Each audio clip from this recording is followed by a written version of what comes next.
flour. And I'm just going to stir that in to absorb the butter. And this is going to thicken our sauce.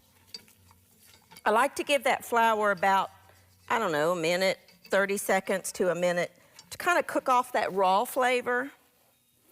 I'll turn it down just a little bit. I'm going to add a little pinch of salt and make a mess on my stovetop. And a little pinch of pepper. A little more pepper. I need to grind some more peppercorns. Then I'm going to stir in slowly 3 cups of milk.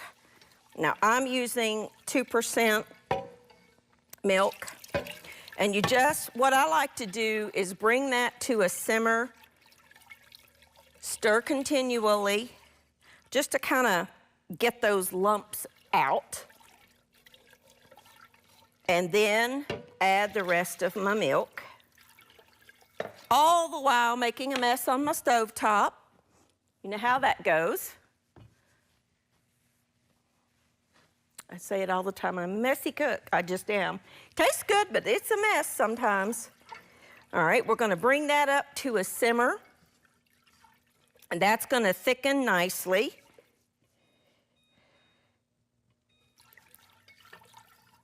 While that's coming up to a simmer, let's talk a little bit about our casserole. Now in here, I have just a bag of frozen cauliflower and a bag of frozen broccoli that I steamed in the microwave for about 6 minutes or so. You could use any kind of vegetable that you wanted to here. Now I cooked a ham for dinner, and this is my leftovers. So you want, I don't know, a couple of cups or so, 2-3 cups of just leftover chopped ham. You can also, of course, buy ham cubes or ham steak. But you know, it just inevitably, when you have a big ham, oh, okay, my chopper's in the way, they're telling me. When you have a big ham, you're gonna have leftovers. Even though I have 2 boys that eat a tremendous amount of food, I still have leftovers. And you don't, you wanna think, how can I use up that ham? Well, this is a great use. And this was a bone-in ham. And for dinner, last night, I took the bone and put it in my crock pot with some frozen greens, and they were delicious. So don't, throw that bone out. That has a lot of flavor, and it can be used in a multitude of ways. Now, you can add as much or as little ham as you want to. I had cooked this in the slow cooker. Had one of those slow cooker liners. And I actually cut mine off the bone. This was a spiral slice because my bone was too big. So it was so delicious. And all I do most of the time when I cook a ham is, if I'm doing it in the slow cooker, I will put some brown sugar, which in my case I used the brown sugar, no sugar, brown sugar. Swerve, I think, is the brand. I love it. And then I juiced a couple of oranges and just put the juice in there. And that's it. The ham released a lot of liquid, and I think that's probably enough. Let's go back over to our sauce and see where we are. Let's put you right here for a moment. Now, I think that's probably, see, that's come up to a nice little simmer. Now I'm gonna add about 1.5 cups or so of cheddar and about 1 cup of shredded mozzarella. And I'm just gonna stir that in. And that's a cheese sauce. That's all you need to do, is that right there. I'm dealing with some allergies. You'll have to forgive my voice. I'm just dealing with a lot of allergies right now, okay? Now, once that cheese is all melted, we are gonna take this sauce and pour it over top of our broccoli and ham And I'm a lefty, so forgive my hand here for just a minute. Let me get all that cheese sauce out, because we for sure want every little bit of that. Let me put this in the sink. Spread that evenly over top of your mixture.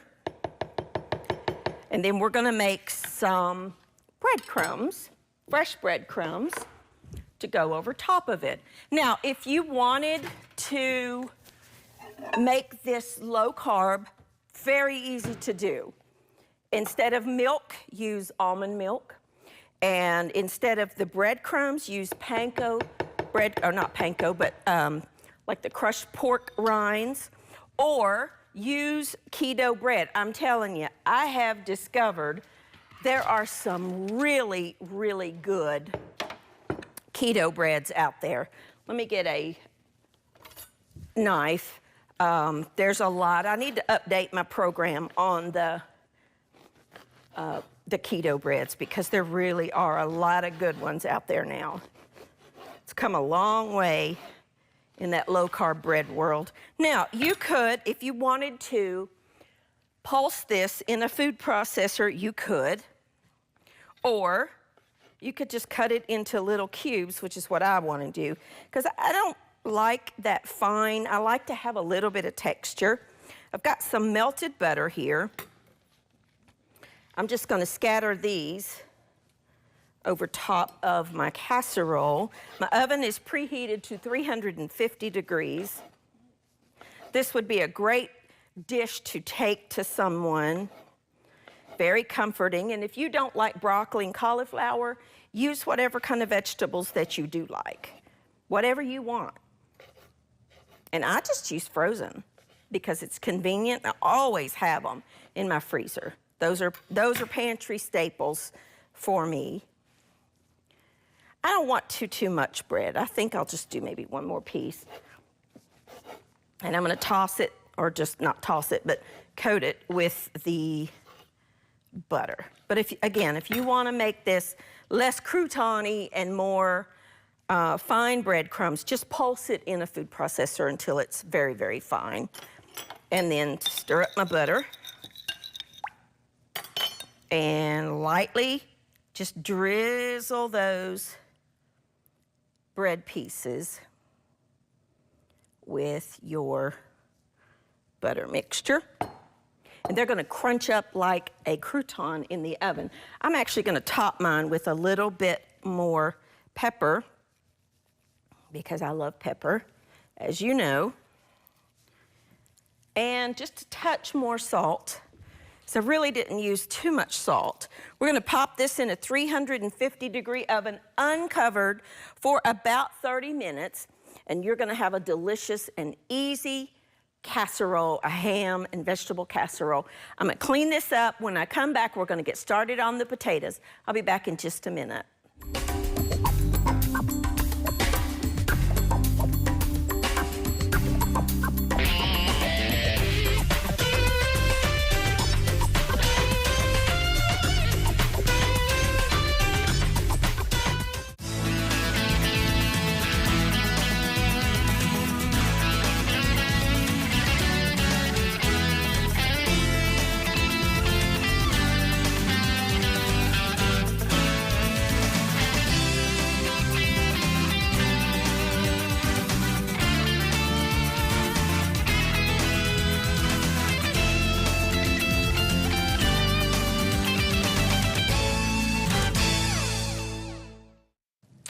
All right, now we're gonna make one of my favorite side dishes, and that is rosemary roasted potatoes and onions. So I have here, this is honestly a handy dandy little chopper. Amazon, I don't even know the brand, but it's just like a mandolin type product. Love it. You have your adjustments back here that you can make your slices as thick or thin as you want. It has a little dial. So I'm gonna do mine at about 2. And then all you gotta do is put your product, whatever you're slicing, in here, hold it down with your little guard. I'll show you. I love this thing. I use it all the time. And you've got wonderful little slices that are even, so they cook at the same rate. And you just feed your product through the tube. And I'm just gonna do mine over the sheet pan that I'm gonna cook it on because I don't like washing dishes, as most of us. I don't wanna dirty up another bowl. You can do anything in here. Carrots, celery, apples, potatoes, anything that you wanna slice. I haven't tried a tomato. Now, tomato might be a little too soft. Let me do it this way so you can see how it works out the back. See how it just pops it right out there? I love this thing. It's a lot safer than a mandolin. Your kids would love to do this. A mandolin, although I love a mandolin, and you can use it for so many different things, this is much safer. You're not gonna cut your hands. You're not as, easily gonna cut your hands. I don't know how you could unless you were, I don't know how you could cut your hands on this. But anyway, totally dishwasher safe. All you gotta do is take this thing off and get the last little potato out of there and put it in the dishwasher. This goes down and there's a little guard to store. So it really is a cool little gadget to have. I love it. So there's my potatoes. They're just sliced very, very thin, and they're all the same, so they're gonna cook at the same rate. I have one medium onion here that inside does not look so hot. So we're gonna have to cut that out. Let me grab a little paring knife here. You never know with an onion until you cut it open. Sometimes the inside doesn't look so good, and you just never know. So cut that part out. The rest of the onion is still good. Come on, get out of there. Good, there we go. Well, let's get a little more. Okay, maybe we'll just use half an onion. Let me just slice down to here. That's fine, we'll just use a little bit of this half. It's okay. It's all right.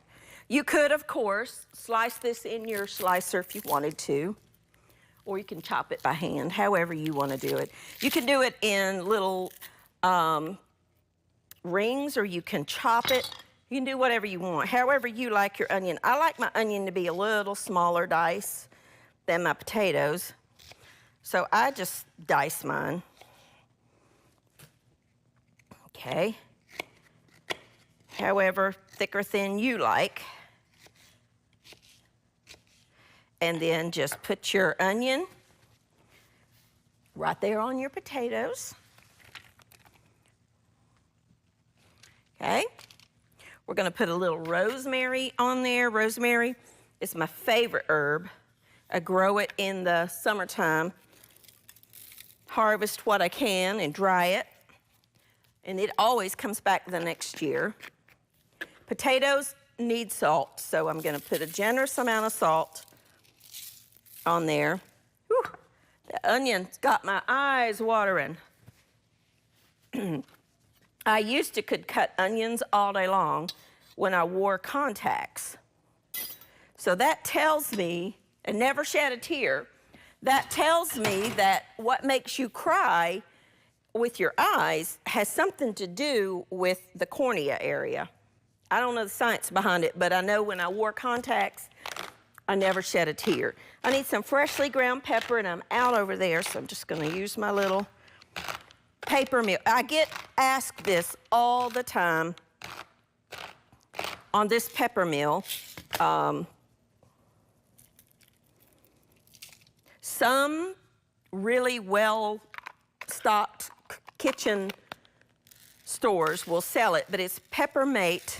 You can get them on Amazon. Peppermate pepper mill. And then you need some olive oil, or if you don't have olive oil, you could use canola or vegetable. But I like the flavor of olive oil in this. Just generously coat those potatoes. Keep this handy. Clean hands, best tool. Toss it all together. Now I'll tell you a little, another way to cook this. If you're grilling, if you want to take these little potatoes and divide them into, you know, serving sizes and wrap them up really good in foil and throw that on your grill, delicious and so easy and so, so good. Love these potatoes. My boys love these potatoes too. They're so good and easy.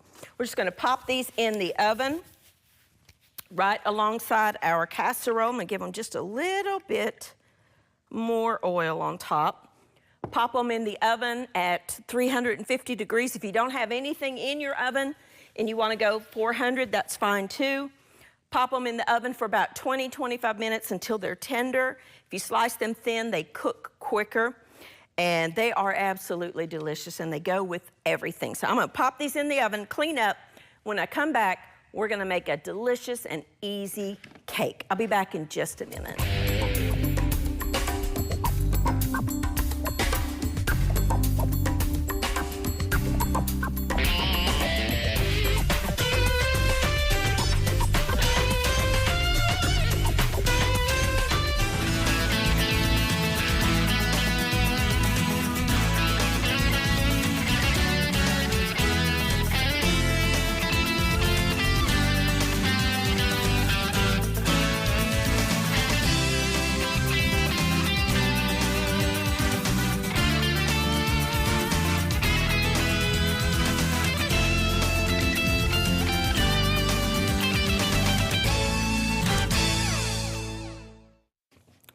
Alrighty, everything is in the oven, and we are going to make a delicious and easy pound cake. Now, this is not a traditional pound cake, which, by the way, happens to be one of my favorites.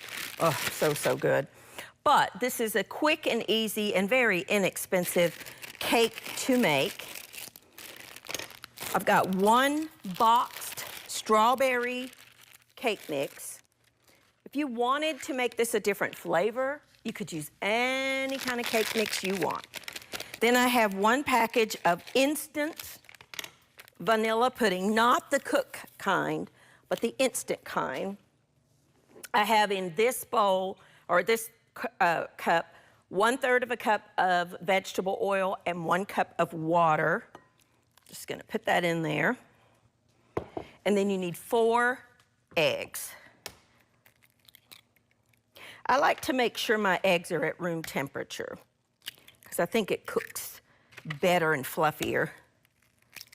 So I'm gonna put these in this to make sure they're all good before I put them in the cake mix, and they're fine. And then take your hand mixer if you have one, your stand, KitchenAid, or a spoon, whatever you have. Most of us have one of these. Start out low, and you want to mix this together for a couple of minutes. You want to make sure that all of your dry cake mix is incorporated. So go down, I'm a lefty, I need to switch my hands here. Go down the sides, make sure all that gets mixed in. Once you think it's about there, turn it up. And you want to beat it for a couple of minutes. You want to make sure you incorporate some air in there, as well as get all of the ingredients.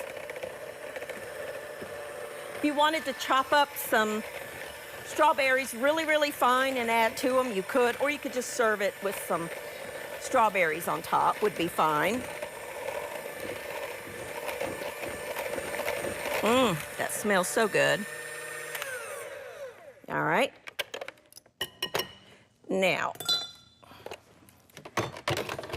I'm using a bundt pan because that's what I have. If you have a tube pan like that, you would make an angel food cake, you could use that. But I have a bundt pan because that's what I like. And we're just gonna put this in there. Now this needs to bake for about an hour.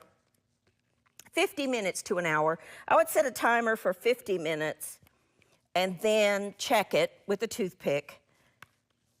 And if need be, go another 10 minutes. You know, everybody's oven varies.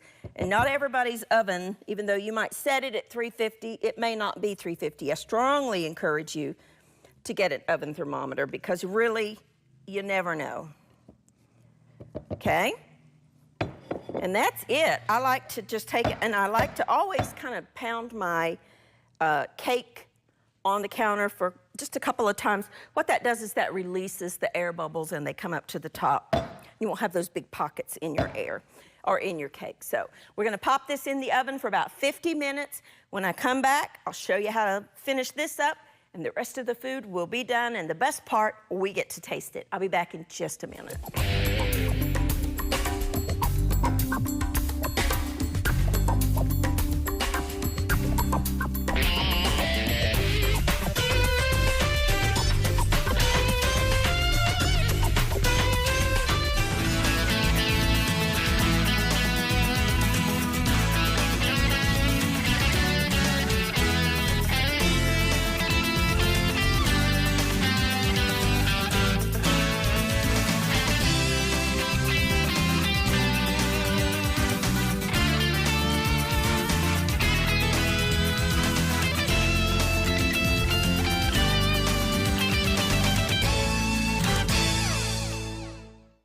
Alrighty, now our casserole is done. It smells so, so good.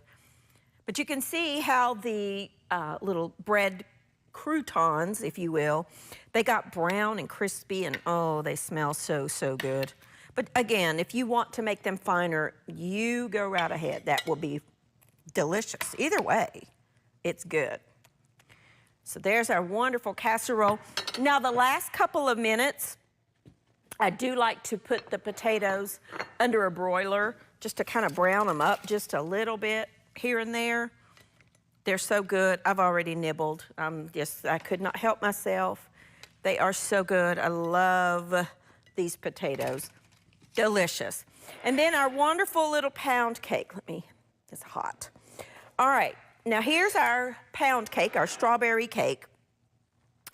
I am the odd person that truly prefers cake without frosting.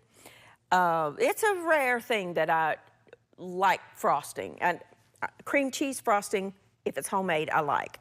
Or chocolate, if it's homemade. But anyway, I digress. So you can serve this just like this, or you can top it with some powdered sugar. Now, you know, most everybody has one of these in their pantry or in their kitchen, and you can just put the powdered sugar in there and hit it like that. But I found this neat little gadget, if you will, on Amazon that you just pull this back and put powdered sugar in there, and then you've got a cute little powdered sugar dispenser that I think is darling. So I like to top it with some powdered sugar. And you could serve this with some strawberries if you wanted, or whipped cream if you wanted. I like it plain. But just cut a piece. Oh, so good. I want to show you the inside. See how delicious that looks? I can't wait to dive into that. So there you go. And if you wanted to put a little more powdered sugar over top of that, you could. Serve it with some whipped cream, however you want. We have our wonderful, wonderful casserole made with some leftover ham. You know, anytime you cook a ham, you always are gonna have leftovers. It's a rare thing.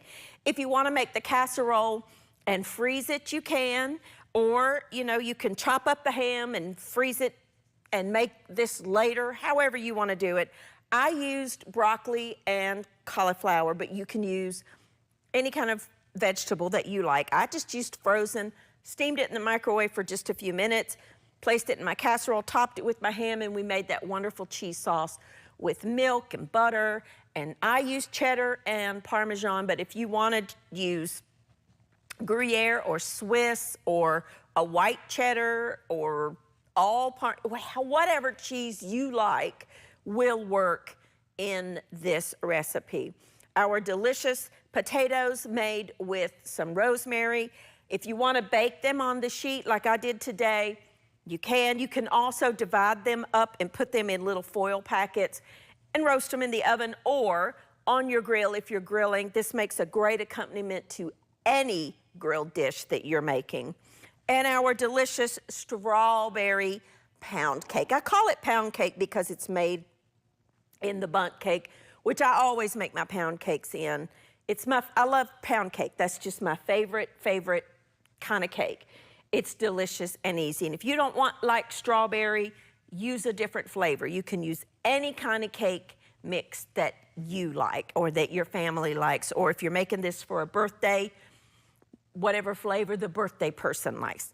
You mix it up to how you like it. But here are some quick and easy recipes for you to try from my kitchen to yours. Thank you for joining with me. Try these and let me know what you think, and I will see you next time on Everyday Manna.